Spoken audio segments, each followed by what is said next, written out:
Ngayon po, tatalakayin natin ang mga dapat gawin kung paano matigil yung mga chismosa.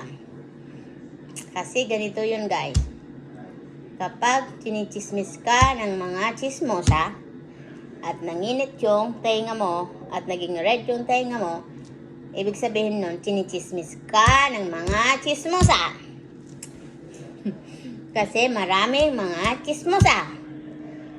So, ang dapat mo gawin para matigil yung mga chismosa sa pagchismis sa'yo, ganito yung gagawin nyo guys.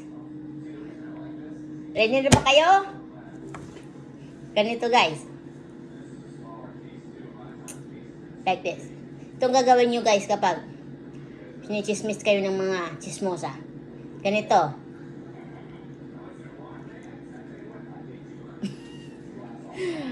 Kagatin nyo yung dila nyo.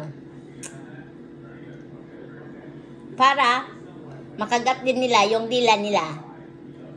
Makagat din ang dila ng mga chismosa. So, matitigil na yung pagchismis sa inyo. Yon ang tips ko guys.